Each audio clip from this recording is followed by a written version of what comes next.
cabdulaahiyow intaanan ka hadlin su-aashaad i weydiisay waxaan rabaa iyo maansadan aad i weydiisay intaanan ka hadlin ayaan waxaan rabaa inaan wax yar kuu bidhaamiyo. walaal, puntland waxaa ka jirta cadaalad darro. cadaalad darrada puntland ka jirta ma ahan wax puntland u khaasa, ma ahan wax soomaali u khaasa, waa la isdhaamaa. laakiin cadaalad darradu waa wax ka jira adduunyada dhan. waxaa lagu xisaabtamaa percentageka ay yareeyo, maalin walbana loo heelan yahay oo loo xeefan yahay sidii wax looga qaban lahaa. markii africa la yimaado, markii soomaaliya la yimaado, way sii kala hooseysaa. soomaaliya cadaalad darradu aada iyo aad bay xargaha u goosatay. puntland markaan u nimaadno, puntland waxaa la odhan karaa waxay maraysaa 80% bay maraysaa, iyo tira ka badan ayay maraysaa. 80% macnaha waa cadaaladi ma jirto bay la macnata. cadaaladi ma jirto ayay la macnata, inkastoo number ka sarreeya dadkuba ay gaarsiin karaan. marka dhan walbood ka eegto, haddaad shaqada ka eegto, haddaad maxkamadaha ka eegto, haddaad amniga ka eegto, haddaad hay-adaha ka eegto, haddaad deeqda ka eegto, haddaad horumarka waddanka ka fiiriso, haddaad xilalka ka fiiriso, haddaad tartanka, wax aad doonto whatever, waxaad doontaba ku fikir, dhinac walba bay saamaysa. cadaalad darro marka inay jirto waa wax adduunyadu isku raacsan yihiin, laakiin hal baa jirta. halka jirtaay waxa weeye waa in la helaa cid cadaalad darradu ku dhacday oo ay dhibtay oo ka hadasha. markii la helo cid cadaalad darrada ka hadasha ee iyada ay ku dhacday oo iyadu ka qisoota oo soo bandhigta, ayaa waxaa la helaa ku meel kala jooga oo qira cadaalad darrada halkaa ka jirta oo la safta oo garab u noqda. laakiin ma dhacayso haddaan la helin cid cadaalad darrada ka damqata oo iyadu ka hadasha oo siday wax ugu dhaceen uga hadasha. ma jirayo cid iska kaa garanaysa oo iyaga loo waxyoodo oo waxa weeye quluubta bini aadamka ka warhayaay ma jirto. taas ayaa marka keenaysa in dadyowga qaybtood iyagoo cadaalad darro ay ku dhacayso oo dhan walba ay ka saameynayso, inay door bidayaan inay iska aamusaan, inay moodayaan wax ilaahigay iyaga u qadaray oo qadar rabbiya oo ku dhacday. laakiin ma ahane, waa dulmi uu ku samaynayo mid isaga la mida, waa dulmi uu ku samaynayo mid isaga ay aamineen oo ay u dhiibteen iraadadoodii iyo madaxnimadoodii ay u dhiibteen, noocuu doonaba ha ahaado, ama madax ha ahaado, ama oday ha ahaado, ama aqoon-yahan ha ahaado. cadaalad darradu dhibaatada ay dadka ku hayso, jiil ay reebtay iyo qof ay ka tagtay ma jirto. marka maansadani maanse weyn ma ahayn, waa maanse yar oo aan ku baraarujinayay dadka deegaamadaas degan. waa deegaanka ugu khayraadka badan puntland. magaca ay wadato waa meeshuu ka yimid, dhulka udugaa la yiraahdaa. udugu waxa weeye waa beeyada, waa meydiga, waa xabagta, waa falaxda, waxaasoo dhami waa meesha hodanka ku ah soomaaliya oo dhan. markii laysku daro dhulka ay ka baxaan ee hodanka ku ah wey. meydiga iyo beeyadu 90% waxay ka baxaan gobolka gardafuul ee deegaanka puntland bay ka baxaan, khaas ahaan gobolka gardafuul bay ka baxaan. labada badood, badda puntland ay sheegato 70% gobolkaasi ku taalla. bal yaa beeninaya? ka soo qaad ilaa iyo bitiyaalo, ilaa iyo xaafuun, badda ku dhararani waxay noqonaysaa waa 900 ilaa meelahaas, ilaa 900 kilomitir bay noqonaysaa. badda puntland ay sheegatahay waa 1,500 wey. 900 ka mid a gobolkaasi ku taal oo labada badooda, badda cas iyo badda India Ocean. waa meelaha wasaaradda kalluumaysigu ay ka soo saarto maaliyadda badan ee badaha doonyaha kan Chinese-ka iyo Iiraanka iyo Yementa iyo Isbaanishka iyo Filibiinta iyo Indhayarta iyo Kuuriyaanka lagu soo fasaxay ee lacagta lagaga qaatayo waa badahaas. hal shilin lagama siiyo dhulkaasu waddo male, biyo male, iskool male, caafimaad male, wax uu leeyahay haba yaraatee ma jirto. dadku way dadaalayaan, laakiin waxaan ka maqani ma ahan wax bulshadu ay qaban karto. waa wixii laga rabay dowlad iyo nidaam uu qaban lahaa wey. ma ahan waa wax dadka ka tan badan. dadku iskooladii bay ku foofeen oo ay samaysteen, goobo yaryar oo caafimaad bay samaysteen, noloshii asaasiga ahayd bay ka adkaadeen. laakiin waxyaabahan isbiirsaday ee horumar la-aanta ah ee jidadka iyo aeroboortooyinka iyo ceelasha iyo biyaha iyo waxaan isbiirsaday ee wadankan ka maqan ee lagu dulmayo ee cadaalad darradu ka jirto waa wixii ay dowladii qaban lahayd. dalka sidaa loo gurayo oo loo dhuuqayo oo lagu soo deynayo macaadantiisii mid biriga taal iyo mid badda taalba sidaa loo guranayo ayay garashada daboolani ay garan kari la-dahay. warbal hal waddo u sameey, warbal hal ceel u qoda, warbal badda tan maalin walba garaacaysa oo ay ka cabanayaan dadkani wax uun kala qabta. hal cagaf baa loo la-yahay.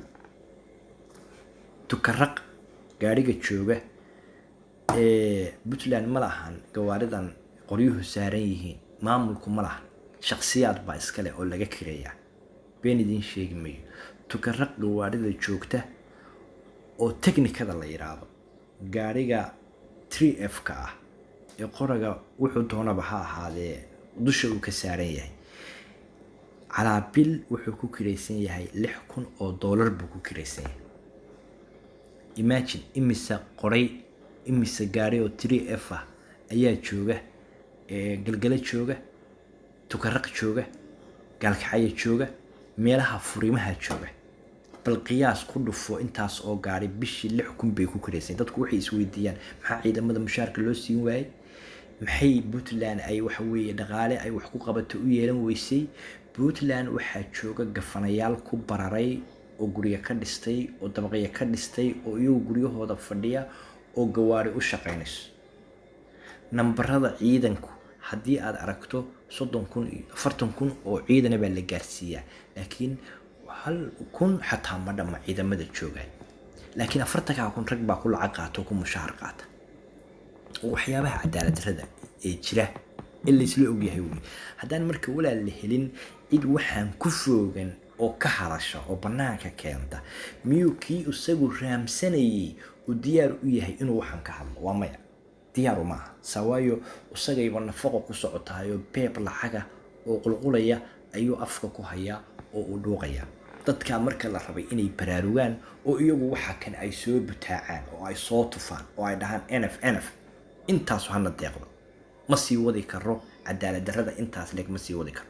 haddii gaari waxa weeye 3F oo $6,000 bishii ku kiraysan yahay, deegaanka dhaqaalahaas gaarigaas lacagta lagu bixinayo deegaanku ka yimaadana cagaf badda lagaga celiyo loo la-yahay. waxa aynu ka hadlaynaa waa maxay? taas ayaa marka waxa weeye dadku intooda badan way ka maansoodaan markay wax dhacaan. marka anigoo u hadlaya deegaankii baa hadlaya.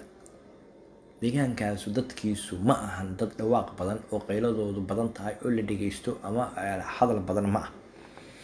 waana tan kaliftay inay maalin walbiiba ay hoos u sii dhacaan ilaa ay gaaraan meeshii ugu hooseysay. marka dadka waxaan iri wax yar baan aan eraya baan macnaha igu soo dhacay. marka wuxuu yiri deegaankii baa hadlaya, wuxuu yiri inaan bari guntiisa iyo biri carabku albaabaylaha layga dhigayo bahdu igu culaadsheen. macnaha inaan fogahay oo aan meel fog ku aal baaba aniga laygu culaadshayo baylah baan baahay.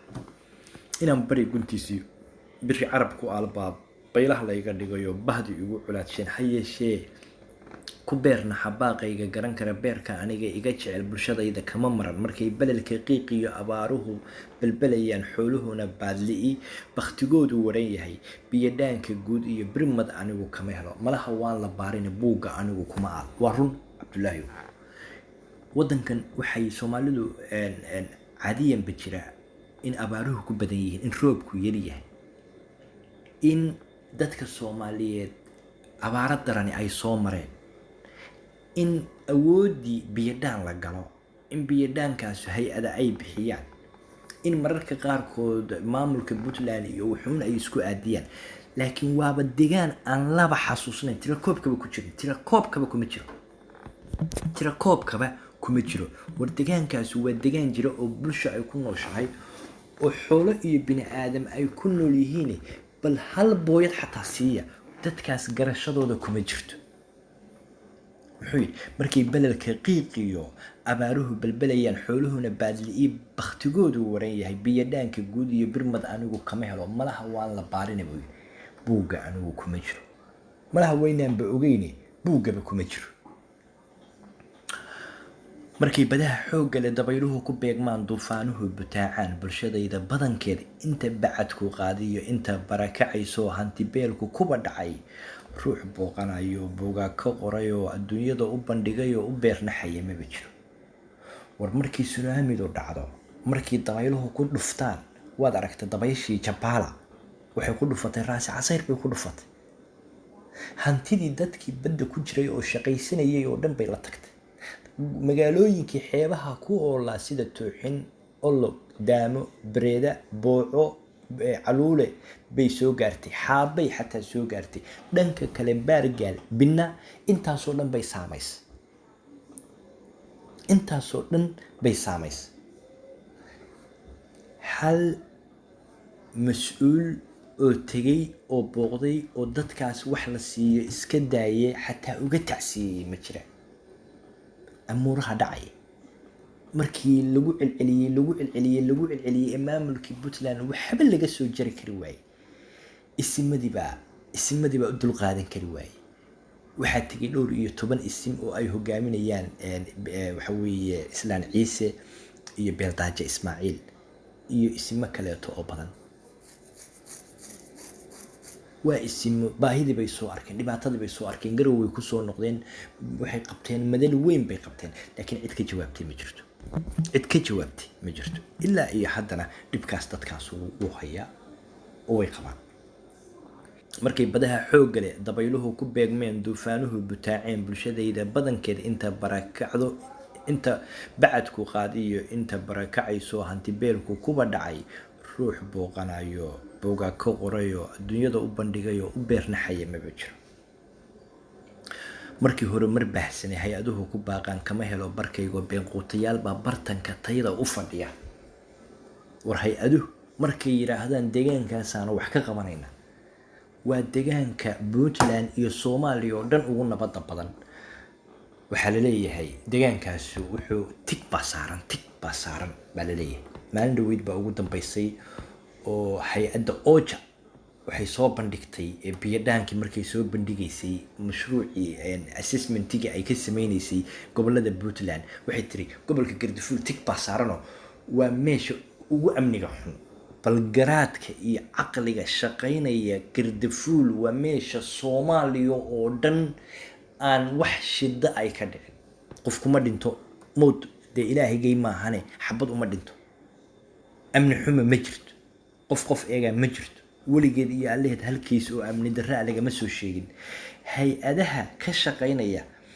inta area ee shabaab ay joogto ee daacish ay joogto ee laysku haysto ee maalin walba laysku dilaayo ee diyaaradaha maraykanka iyo donaris ee waxa weye droonku ay bambaynayaan bay ooja hay-adaha u dirtaa oo assessmentiga laga samaynaya gardafuulna waxaa laleeyahay tig baa saaran oo nabadgelyo darra ka jirta macnaha waa fahamka iyo fashilka ilaahigay soo daahiriyay ilaa waxaa jirta xataa waxyaabo loo qaateena oo qofku hadduuba xataa uu rabo inuu wax sameeyo uu ku dabaqo laakiin tan oo kaleeto waa qaawanaan oo rabbigay qaawiye weeye qaawanaan dhab ah weeye marka markii horumar baahsanay hay-aduhu ku baaqaan kama helo barkaygoo beenquutayaal baa bartanka tayda u fadhiya. beenquutayaashu waa oojoo kaleeto wey, kuwa beenta ka sheega dalka.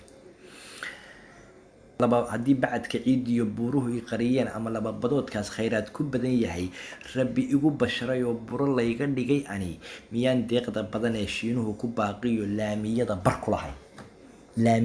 ku lahayn. war si kastoo degaankani u khayraad badan yahay, si kastoo bad iyo biriba u buuxo, khayraadkiisii waa la gurtaa, waxna lagagama celiyo. war miyaan deeqda la bixiyo? degaankan waxaa la yidhi waa gaariwaa, bur iyo bad iyo bacaad baa ku xiran. dariiq la maro ma leh, baddaa loo maraa ama buurtaasaa la jafaa oo maalmo la sii saaraadaa. maalin walba hay-aduhu waxay ku deeqaan iyo dowladuhu waxay ku deeqaan, jidad bay ku deeqaan, waxay wax ka qabtaan arrimaha bulshada, ay wax ka qabtaan. hal meel oo lagaga xusayo ma jirto.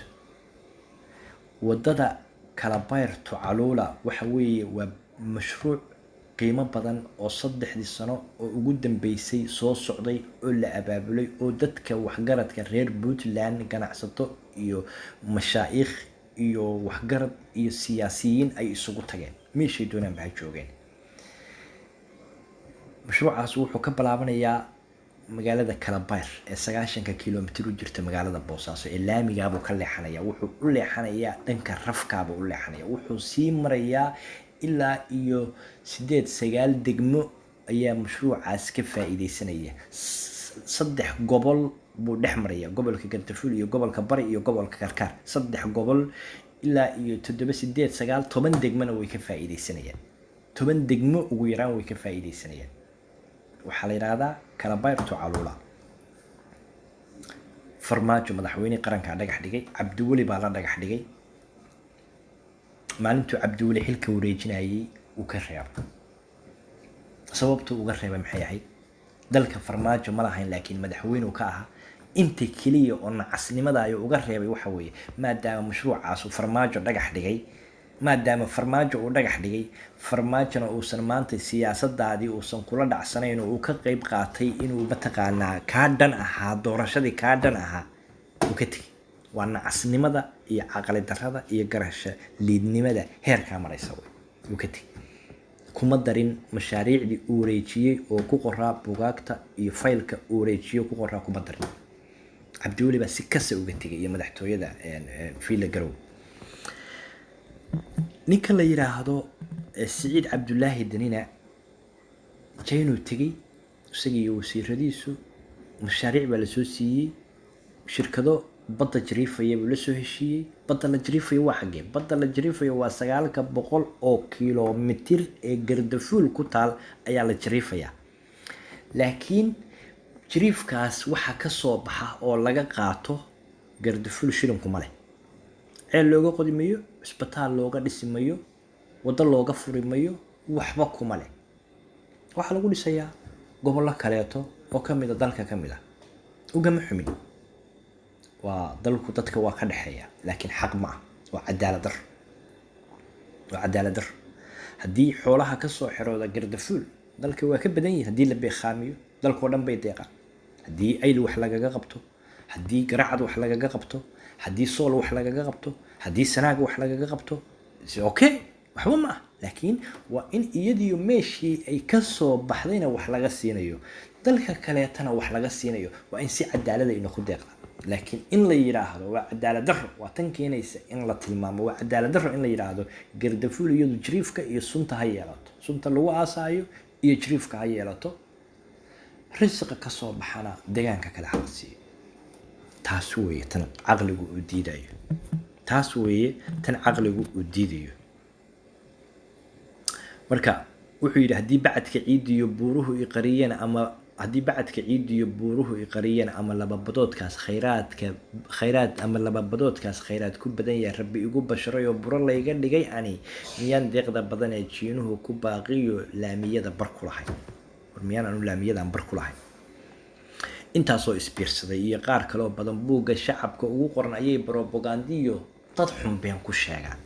war waxa kan oo isbiirsaday iyo intaasoo aan lasoo koobi karin oo dadku ay og yihiin oo iyaga u xisaaban ayay kuwa deegaankaas matalayay waxay dhahaan waa been waxba kama jiraan waa kuwii la rabay inay iyagu ka hadlaan oo waxaan ay fagaaro walba oo laysugu yimaado ay geeyaan ayaa waxay ku leeyihiin baahidaa maba qabnoho waxba kama jiraan anagu xaaladayadu waa noo dhantahaye dowladda puntland ay khayr allah ku siiya hawshiina wata wixii aad meelo kale siinaysaan iyo wixii aad dad kale u qabanaysaan anagu waa dharagsanah waa kuwii dalkan u dhashay ee iyagu matalayay ee representative-ka u ahaa ayaa saa ku leh oo waxay ku leeyihiin waxaanu nahay nf baanu nahay iimaankaa qanjahana jooga waa dharagsanah intaasoo isbiirsaday iyo qaar kaloo badan oo buugga shacabka ugu qoran ayay propagandiya dad xunbeen ku sheegaan kuwaa ku beeninaya waxay ku leeyihin waxba kama jiraan waxaas la sheegayo baahidaa la sheegayo baddu naguma soo karin dhibaato ma qabno caafimaad darro ma qabno cisbitaal la-aan ma qabno waxbarasho la-aan ma qabno ceel la-aan ma qabno jid la-aan ma qabno airboor la-aan ma qabno ayay ku doodayaan iyagoo garowa jooga oo kuwa dalkan loo soo dirsaday inkastoo barwaaqada badahayga dhaadheer boob loogu jiro ana aan ka baahnahay wax ibaday midaasoo ibaleeye baa jira inkastoo barwaaqada badahayga dhaadheer boob loogu jiro ana aan ka baahnahay wax ibaday midaasoo ibaleeye baa jira aanse kuu bayaanshay bogashada warkayga iyo baaxaadagayguba baab xiran furfuradiisa ku dhaga barjoobine bu'da hadalku wuxuu yahay hadday taladu boqonti iyo bartamaha ka jaban tahay haddii garasho bac dheer biyo hoostii lagu riday hadday kuwii i bixin lahaa boorka iga jafi lahaa boogtayda dhayla cadow igaga biqilaa iyagu ibaleeyeen bic iyo dulaal iyo beeso igu bedelayaan cagku belelka igu shidan bulsho ii garowdiyo nin ibixiye maan helin cagku belelka igu shidan bulsho ii garowdiyo nin ibixiye maan helin macnaha waxa weeye kii aniga ibixin lah hadday kuwii ibixin lah boorka iga jafi lahaa boogtayda dhayla cadow igaga biqilaa iyagu ibaleeyeen bic iyo dulaal iyo beeso igu bedelayaan cagku belelka igu shidan bulsho ii garowdiyo nin ibixiye maan helin yaa ibixinay yaa baahidayda meel geynaya haddii kii aniga ibixin lah haddii kii baahidayda sheegi lah haddii kii buquntayda jabankabi lahaa isagu uu leeyahay warkaasi waxba kama jiraan ma hayno warkaas ma hayno bay ku leeyihin ma hayno bay ku leeyihin haddii booqashada guud dadkayga isu soo baxa isbariidsha aanay jirin haddii dhaqankii beesh iyo odayadii bariiqdeen danahooda badan iyo baab kale u leexdeen bal yaa ii birmadahoo baahiday u sheega dadkii haddaysan dadkii tashanayn haddaysan dadkii wax isweydiinayn haddaysan salaadiintii iyo dhaqankii ay iyagu baab kaleba isaga leexdeen hawshooda iska haystaan dalkan iyo dadkanba aysan u jeedin bal yaa horta anigu baahidayda yaan u sheegaabu dalkii leeyahay dalkii wuxuu leeyahay yaa horta aniga birmad ii ahoo aan baahidayda u sheegaa haddii ganacsi baaba'ay raggii shalay barwaaqada qasnaduhu u buuxeen biilka maantay aanay helin bal yaa badahan igu jabay birmad iiga noqon kara war haddii dadkii ganacsigiiba dhaaf dadku hadday tabardarro meelaha la joogaan haddii yaaba wax awoodaho waxay tari karaan siyaasada isbiirsaday cidna aan bargaranayn misna lagu baraarugin haddii barakac baahsani bulshadayda lagu wado weydinkay baneeyo beled kale u guuro bartalaamiga iyo baayacaya meel kale ana buul cidlaa iyo baadi laga danaysto shisheeyuhu ku baratamo bulshadaydu iga dhige inta baarlamaanka iyo wasiirkeenu baqayaan buju aanay oran karin inta baarlamaanka iyo wasiirkeenu baqayaan buju aanay oran karin puntland laysku biirsaday nin waliba barkiis iyo barta uu isagu dego bulshadu isu geysteen asaad idinku bale kale boqortooyo moodeen bahdil aad ka qaadeen xaqiinana ka baridaan anna baylah baan ahay baduna waa isidaysaa waa meeshaan ka sheegayay ninkii representative-ka ninkii matalayay ayaa wuxuu aaminsan yahay puntland inay boqortooyo tahay oo isagu uusan waxba ku lahayn wixii loo tuuro oo markaa la siiyo maahane inuusan isagu wax kaleba uusan ku lahayn wixii loo garto oo garasho inuu ka qaato maahane inuusan shay kale ku lahayn ayuu aaminsan yahay yaa marka dalkan ehel u ah oo bixinaya waxaan leenahay sidan sibaa dhaanta laakiin hala baraarugo dalkana ha loo shaqeeyo waa yuusuf duxajoog